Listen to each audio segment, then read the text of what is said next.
दोस्तों नमस्कार, postscript.com में आपका स्वागत है। मैं माधव ओझा। आज हम दोबारा कोरोना पे बात कर रहे हैं।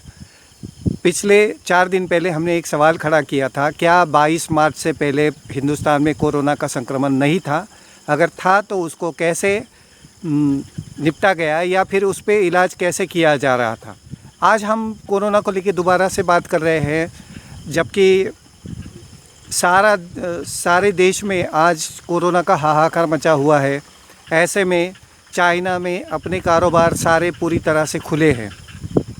चाइना से कोई खबरें नहीं आ रही है कि उनका कारोबार रुका हुआ है, वहाँ पे लॉकडाउन है या फिर वहाँ के बाज़ारों में लॉकडाउन लगाया गया है और कोरोना का ख़तरा बढ़ रहा है, ऐसी कोई खबर नहीं है।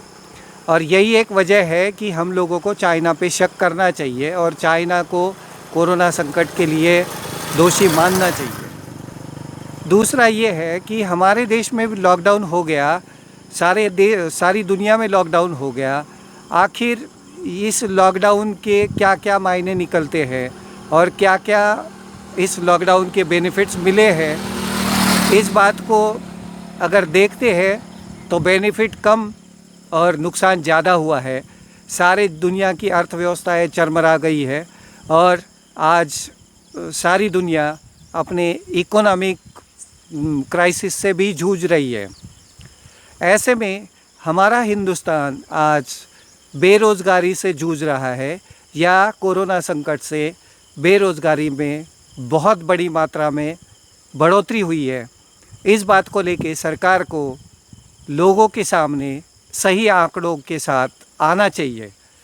कहीं ना कहीं सरकार को लोगों को आश्वस्त करना चाहिए कि क्या हम इस संकट से निपटने के लिए क्या क्या उपाय कर रहे हैं। जबकि करोड़ों लोगों की नौकरियां जा रही है, आने वाले कुछ दिनों में जनजीवन दोबारा से शुरू होने का कोई आसार दिखाई नहीं दे रहा है। ऐसे में सरकार को आगे आके बहुत कुछ करने की और लोगों को भरोसा दिलाने की ज़रूरत है। आज का ये दूसरा सवाल आप लोगों के लिए है। आपके भी मन में ऐसे कई सवाल उभरते होंगे, तो आप मुझे कमेंट करके बता सकते हैं, क्योंकि आपके ही सवालों को लेके मैं ये सारी वीडियोस बनाता हूँ। मेरे अपने भी सवाल है और लोगों से जो बहस होती है, जो चर्चाएँ होती है, जानकारों से बात होती है, तो ऐसा ही प्रतीत होता है कि कोरोना को लेके बहुत सारे सवाल हैं जिनका जवाब किसी के पास नहीं है। यही एक वजह है कि कोरोना की सही जानकारी न होने की वजह से हम लोगों में बहुत बड़ी मात्रा में भय फैला हुआ है और इस भय को फैलाने में कहीं ना कहीं हमारी सरकार भी बढ़ चढ़ के हिस्सा ले रही है। भाइयों, हमारे देश में लॉकडाउन लग गया, सारी दुनिया में लॉकडाउन लगा, लेकिन आज हम कोरोना को लेके दूसरा सवाल पेश कर रहे हैं। क्या इस कोरोना संकट में आखिर किसका आइडिया था कि इस दुनिया में लॉकडाउन लगाया जाए?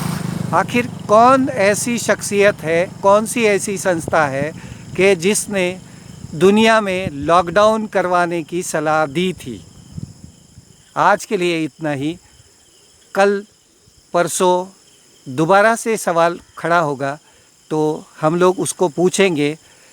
किसी न किसी जानकार को, इन सवालों के जानकारों को अब जनता के सामने आके इनके जवाब देने चाहिए, क्योंकि भय ख़त्म करने का जानकारी एकमेव ज़रिया हो सकता है।